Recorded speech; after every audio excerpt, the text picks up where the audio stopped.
A lot of people that came to Ghana and did not make it is because they did not own the place they live in. And I don't want to mention names here. You guys know the YouTubers that came here, they make a lot of noise and they didn't have a place to stay. They rented expensive places just to show off and they didn't last for more than 2 years and they left and went back. Hello guys, welcome to the channel. So in this video, we're going to talk about how employees from UK, US, wherever they're coming from, come to Ghana and all of a sudden they think they are Steve Jobs. So I'm going to talk to you guys about how to avoid these mistakes, how to start small. Entrepreneurship can be learned, but it's a skill. If you are not an entrepreneur, you got to take it easy. So in this video, I'm going to show you where the arrogance comes from, how to combat that, how you can come down here and become a successful entrepreneur. So let's dive into it.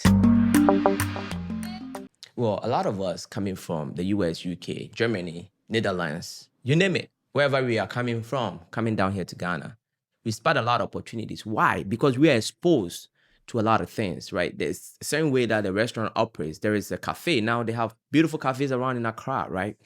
That's extremely profitable. One of which is Jamestown Cafe. You also have the Good Baker, which is pretty good, right? These concepts are now on the ground, right? These people travel and they see something that they really like and they come here and they implement it. Having an idea is just one part. We can all have ideas. The implementation is key, right? So you live in the West. You've spotted an opportunity, but you are an employee. Don't forget that. You're an employee. Becoming an entrepreneur requires a different skill, a different mindset, right? So if you are coming here trying to start something, yes, you can succeed. But don't be arrogant. Don't think because you live in the US or you live in Germany, you know more than people down here, or you're going to beat the game of capitalism, right? I mean, this is not unique to Ghana or Africa per se. It's in general. I mean, many businesses that start in America fail within the first 5 years. That's entrepreneurship for you. So if you are coming down here trying to start a business, it is not Ghana per se. Businesses fail due to multiple reasons: lack of capital, lack of proper management, lack of market research, proper market research. So for example, my last video, I talked about, the storage space business, how it cannot do well in Ghana. That's my thesis. I don't think it can do well in Ghana just yet. We have plenty of land. It's cheap to buy land and store your stuff. So storage units, I don't see them around, and rightfully so. Laundry, on the other hand, in the past probably wouldn't have worked. But now, more and more middle-class people are outsourcing their laundry to the laundromat now. So laundromat is becoming a good business in Ghana. Well, let me not veer off track. There are certain businesses that you might want to start here, like storage space, for example. And you're going to waste your money because it's not really going to do well. People will store stuff with their family members. People will buy cheap land, build something on it, and store their stuff. Plus, we are not over consumers in Africa. We're not too extravagant. We just keep buying stuff, right? And I'm talking about generally, not the exception to the rule. So certain businesses that you think will do well because you've seen in the West, it's just simply not going to do well. And sometimes you actually have a brilliant idea. It's going to work. But because you are arrogant and you think you know more than the people down here, unfortunately, a lot of us come down here with that superiority complex. I'm sorry, but that's the truth. Oh, Ghana could do better on this way. You think now all of a sudden you are the president, right? I mean, I hear it all the time. The rules and this and that, just complaining, right? Come in here and see the opportunity that, like the Chinese, the Lebanese, and these people come down here. You see the opportunity, you take it. The Ghanaians and the black people that come down here and they don't complain about this and that, and they just see what they can solve, and they are humble. Humility, that's the key. You're going to do just fine. So let's come back to the point where you are an employee, right? Your whole life you've been working for someone with a steady paycheck. That's what you are. That's what defines you. Now you are coming to Ghana. Obviously, we know how to get a good job and getting paid well here. It's not a joke. Now, granted, there are a few international jobs and some companies that you can make a decent living here in Ghana, but it's not easy to get. You got to be well connected. It's just not part of our everyday living. So most of us coming from the US, Germany, UK, the diasporans, we are not coming down here to work for anybody for the most part, right? I would say 95% of the people that I know, or let me even increase it, 99% of the people that I know who came down here are not coming here to look for a job. They might be working remotely, getting paid, or they are coming down here to start a business. Now, where a lot of us go wrong, including myself in the beginning, is we come in here, we think we are Steve Jobs. Elon Musk, all of a sudden, we think we are Dangote. All of a sudden, you as an employee who was working for someone who doesn't have the basic skills of operating a business is coming to start a business. Why don't you start small? That is the topic of today, starting small. Start small to learn the mistakes. The whole goal of this channel is for you guys to learn from my mistakes so that you can learn the lesson without the scars. I am sharing real life examples with you guys and sharing my success and mistakes with you guys unfiltered. Entrepreneurship, I think I was born with it. When I was a kid, I cut the grass, I mowed the lawn, I sold even the stick that they used to pound fufu. I went to the bush to cut it with outdoors and I went to sell it. I was an entrepreneur inside of me. But when I went to America, that got tamed. It was a different environment. I wasn't used to it. My parents wanted me to take the safe route. So I went to school to become an accountant. Also in the military, I got some discipline. But along the way, I realized quickly that I'm an entrepreneur because I never really worked in the corporate environment. So I quit my job in 3 months. I didn't like it because, once an entrepreneur will always be an entrepreneur. So what did I do? I went to trading. But trading wasn't managing people. Trading wasn't the same as somebody operating a business, right? So in that sense, although I've, operated businesses when I was very young and I was basically self-employed without any employees, I would say I was still an amateur when I came to Ghana trying to operate a business. That's what I would say. There was a lot to be learned.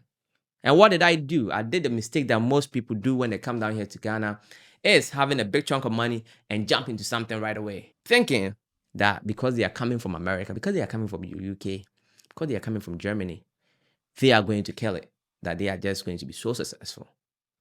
But that's not the case. You are not Steve Jobs. You are not Dangote. These people started small. Steve Jobs started with one MacBook in the garage. He didn't go and build a whole headquarters and started. Have you heard the story of Dangote? It starts small, my friend. Take it easy. Take it easy. Because if you don't, you're going to get slapped in the face. And they blame it on Ghana. But it's simply the rule of entrepreneurship and capitalism. You need to develop that muscle of the stress, the uncertainty of where your money is coming from, dealing with disloyal employees. I'm sick and tired of people always coming for Ghanaian employees, Ghanaian that. Trust me, human beings, if not put in check, they will act up. I have a lot of business friends. It looks like most of us in the West actually don't know people that operate businesses. There are issues, right? So we're going to go back, just take a look at America, because that's where I lived, right? I had a couple of friends that operated business. And there's crazy stories that you hear. They fire people, and they have the risk of when you fire people in America, this is not an issue that you have to face in Ghana. Because if you get the money to even go hire a lawyer, it's a problem. When you fire somebody in America, you are also facing the rest of that person coming to say, oh, you discriminated against me, LGBTQ, whatever. They're going to say something, not everybody, but it's a huge possibility. A friend of mine went through it. And you have to go to court to prove that you fired this person based on his incompetence or her incompetence, right? The terrain of employees and employer is there, right? There are people that work for remote jobs because they are remote, right? This is an issue that they're trying to combat, right? Putting a lot of systems in place to make sure that your computer is active most of the time and stuff like that. Because people are people and they will take advantage where they can, right? It seems like Ghana, the advantage that they take is like low-level stuff, like stealing your construction materials and stuff like that. You know why the cash register was invented? Because people used to steal in America, yes. But instead of people complaining about people stealing blood, they came up with a system. So most of the shops in America, maybe I would say all the shops in America, when you go, there's a cash register. That's why Malcolm has a cash register. That's why Palace Mall has a cash register. That's why the business is thriving. Don't trust the individual to sell and bring you the money. Implement some system. I actually have a friend right now that's selling blocks. He's not here. His wife and him, they're outside. They got cameras. They got everything you can possibly put in. And they have dramatically reduced. You can't buy it in cash. Mobile money here in Ghana is like, sending money to somebody over the phone. They would take bank transfer. They would take anything that's not cash because that's when these people tend to have their little kickback and they will screw you, right? So you have to think about systems, not coming down here trying to trust people. And it's not Ghana. I mean, Africans will do the petty things to you and stuff like that, yes. But it's worldwide if not put in place. And another thing too, why people take advantage of stuff like that is because when you call the police, they are now going to really come in to your aid to come and arrest this guy for stealing something petty. They're not going to do it. But in America, they'll respond. So people have to be careful. You know what I'm saying? People have to be careful. You have to, yeah, I'm not even going to get into that. But, calling the police in Ghana, yeah, that's another cost in itself, right? So it's a different system. And you have to come down here and humbly enter the game slowly but surely. Learn the ropes, make a few mistakes here and there, get punched in the face like I did, right? And if you started small, let's say I came down here with $100,000, hypothetically speaking. I actually came down here with way more than that. I'm gonna be open here because I lost the money anyway. So I landed in Ghana with a lot of money. We're looking like close to $1 million. That's how I landed up in Ghana as a stocks trader. When I landed in Ghana, I felt like I'm on top of the world. Right? My house was being built. I was staying in a hotel. I was enjoying East Legon. So the reason why I came to Ghana really is to come and build gyms, right? I didn't have my own money at the time. I was a college student. Of course, I went to the military before college, so I was a bit older, right? Like we were looking at about 24, 23. That's when the idea of moving to Ghana came to fruition. And I actually came here when I was 27. So that's when I started planning, like if I'm coming to Ghana, right, I'm have to build my life in such a way. This is another thing, right? Though we are talking about businesses. Try to build a small house for yourself. If that's what you have, that's $70,000, $75,000, $80,000 house. If that's your starter pack, please do. Because rents are expensive in Ghana and you will find yourself really struggling trying to pay rent. 12 months in advance, that's how it works here. 12 months. So imagine if you're coming from the West too. The reason why I want you to build your own house, right? Because if you wanted to rent for a decent place, a nice place, you're going to pay in Ghana.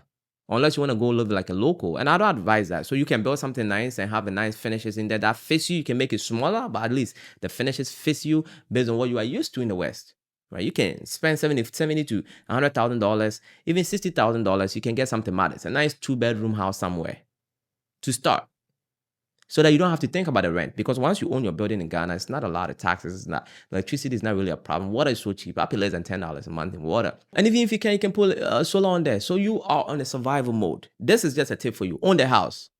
Buy the land and build a house. Which is why I have focused heavily into selling you guys land, designing and building for you guys, because I feel like that's a stepping stone. That is what you need for the foundation. A lot of people that came to Ghana and did not make it is because they did not own the place they live in. And I don't want to mention names here. You guys know the YouTubers that came here, they make a lot of noise and they didn't have a place to stay. They rented expensive places just to show off and they didn't last for more than 2 years and they left and went back. So you learn from that and you build something modest for yourself if that's what you have, right? You and your wife, building something that's $80,000, $85,000, 2 years, you can accomplish that. Save additional $80,000 and come down here, you can start something. Slowly though, don't go big. Start something with $5,000, test the waters. Start something with $10,000, test the waters. Make the mistakes early, make them while they are small so you can learn from them and then what? Thrive. So let's look at my example. Bugger, I landed in town with a lot of money. The people I was supposed to build a gym with, eventually the idea died down. COVID happened, a lot of things happened, but I was already building this house. I've put a lot of money in. And I wasn't building this house for somebody else to come and live in. No, that was not what happened. Rush and his wife, Clara Asari, were going to live in this house and have a beautiful baby, as I've done now. Yes, guys. I'm a father now. So that's what was going to happen. I wasn't going to, work for KPMG. I did intern for KPMG and work for them for about 3 months. Put it in 18 hours. My blood, sweat, and tears to put in this house for somebody to live in. So I'm like, I'm coming to Ghana, regardless. That's before the money came from being a trader in the stock market during COVID. So when I came to Ghana, your boy was loaded. Yes. And I was going to what? Become the Steve Jobs of the world. That's how I felt. Unfortunately, I had to stay in the hotel for about 5 to 6 months while my house was being completed due to delay in construction. But when I landed in my house, I had to get something to do. I bought a car. I landed in my house and I said, I am going to start something. And oh boy, I went ahead and bought a car wash, which is a business I'm operating now. I was in call for 2 years. You guys are aware of this, but this was my first big mistake. I did nothing wrong. I did everything right. I had a lawyer involved because the money was big. I spent like $83,000 on this car wash business, that and the land. I subsequently went to pour more money into it, which almost didn't lose it. I was in court for 2 years. Most people can't stand it. Find a good lawyer that cares about you. My lawyer is actually my friend. I cares because some lawyers don't care. I would have still been in court with my money locked up. And now to add, while this was happening, Russia and Ukraine started a war. That affected the market big time, especially small caps, which is the stocks that I traded, heavily volatile. I got crushed. And guess what, guys? I also had to go pay Uncle Sam some money. So I lost all the money in the market. All of it. Yes, I was back to square one. But you know what saved me, guys? That's what I'm telling you. This is how you have to plan. What saved me is I had set up some residual income. That no matter what, Rush and his wife are going to eat because we own our house and then we got something coming in. That residual income can be your rental property in America, UK, wherever you are. That's bringing you a little bit of money that you can use to buy food because you own your house here. That residual income can be a business that maybe you set up that's bringing you a little bit of money here to what? Get it? That residual income could be your retirement. That residual income could be, your dividend, something that you can buy food with. And if you're in Ghana and you're a modest person, $800, $700, you will survive until you figure it out. That's what saved me, guys. If I didn't have this little residual income to buy food and probably entertain myself once or twice a month, guys, those were difficult times. I would have gone back. I was close to it. I thought about it. But I said, nah, we are going to fight it. And we did. And now we've created a very reliable, big business, Russian properties, where I'm selling land to plenty of people, in Pram Afenya. I'm not going to talk too much about the land. Check it out. Welcome to Afenya. A plot of land in Afenya is 85,000 Ghana cedis. I've been selling land to a lot of people. Most of the houses in the walls that you see on this video are the people that bought land from me. We still have plenty of land available for you. And if you're interested, our link is in this very video and in the description below. Reach out to us so we can talk. Afenya is less than an hour away from Accra, and they are doubling the road, so the distance will be even shorter when it's done. Pram. Now, Pram is well sought after due to its proximity to the beach. People love the beach fronts and the beach vibe in Pram. Now, Pram is not too far away from the main city, which is Accra. Less than an hour drive, you are in Accra, and they are doubling the main Tema Adan Road. When that's done, the distance will be even shorter. We also have land here going for 85,000 Ghana cedis per plot. We also design and build for people. I started big and almost went wrong, right? That's where most people leave. And I lost all the money I came with here, and I had to start from the ground up. But now we've gone on to purchase multiple properties, even in the process of owning an office building, which we're going to make a whole video about later. This business that's thriving, the real estate business, Russian properties, was more knowledge-based, not the cash. It was understanding the system by being in the core system and making the right connections, understanding how the land situation works in here in Ghana. So I wasn't blind when I got into it. And it wasn't money that is making me the money now. My car wash is now operational, as you guys are aware. I won the case 2 years in court, and I got my PhD in land because I learned so much, guys, by fighting for the last, I would say, investment that can produce me income. Although God had bigger plans for me, landed me in real estate from that experience. Now I'm using my knowledge to help a lot of people like yourself buy land without overthinking or knowing too much and going ahead to build. And I've done that for so many people. And that is my real big business, Russian properties. What I'm telling you is, it is not the big money that's going to make you money. It's the knowledge and understanding the system. Take it easy. Do some research. Start small. Don't rush. Don't rush into things here in Ghana. Just because you're coming from America, just because you're coming from Germany, just because you're coming from the UK, doesn't make you smarter than people on the ground. Yes, you might be exposed to some opportunities, some ideas, how you know that you can do things better. And that's right. But understand the system that you are operating in. Because you can have a fantastic idea, right? Let's say you want to come and bottle waters and all that, right? You have a fantastic idea. You know where to get the machines and stuff like that from in China and all that. Everything is good for you, right? Now you go ahead and you're trying to buy a good location because, you want to be in the public eye, and you're going to spend 250,000, 300, boom, just like that in your first month, like me, my car wash. Then you lost the money. Do you think you're going to have the courage to continue? Because that's what happens to a lot of people. Even if you have $1 million and you just lost $300,000 in land, most people will give up. So start small, take your time, talk to people, learn, right? So in a situation like this, you have a brilliant idea. You want to make the best sparkling water in Ghana. Let me take it there. Or tonic water in Ghana. Whatever idea you have. Trust me. These consumables, things that we eat every day, wear every day, they make money. Even in a developed country like Ghana, they make money. People, the market women, people talk about them, right, all the time. That daily stuff that we need, water, there's money in it. My father actually owns a water business, right? There's such a water. So you have this brilliant idea. This is hypothetical. Take some time, learn.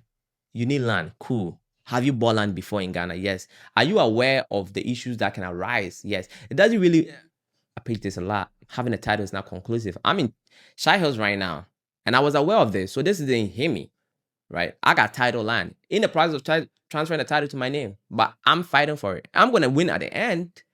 But imagine coming to Ghana and this was your main goal. This is what you're going to do. And you're not aware of this, what I'm talking about right now, because that's what happened to me on the car wash. I had no idea that somebody can hold a title live on the land for this long and somebody will still come and fight you. And that can bump you out. A lot of people will run back after that because it's scary, my friend. I was being chased by this guy. He did a whole bunch of tricks and I survived it. So enough with the talking. All I'm trying to say to you is you are not Steve Jobs. You're an employee when you are coming down here. Especially if you look at it, I can give you examples. Marvin, Shark Island, was an entrepreneur in America. He came here and he's been able to do what? Because the entrepreneurship is something he knows. It doesn't matter where he's find himself, and he did well. Rush was an entrepreneur as a young cat, and he came down here in Ghana. Well, he didn't manage seeing things, and he learned the hard way. I have a friend, Derek, was an entrepreneur in the UK, came here, and he's an entrepreneur. It's easier for these people because they have the muscles and the memory of being an entrepreneur. They expect that things can get bad. They expect that things can go well. They expect that things are uncertain, right? So things don't really discourage them, right? You need faith in entrepreneurship. You need knowledge, and you need to understand the system that you're operating in. And even people who are entrepreneurs and wherever they're coming from, they still have to understand the system in which they are operating in, right? Because what applies in America does not apply in Ghana. But if you're an employee, humbly accept the fact that you're an employee, not an entrepreneur, and you have to learn.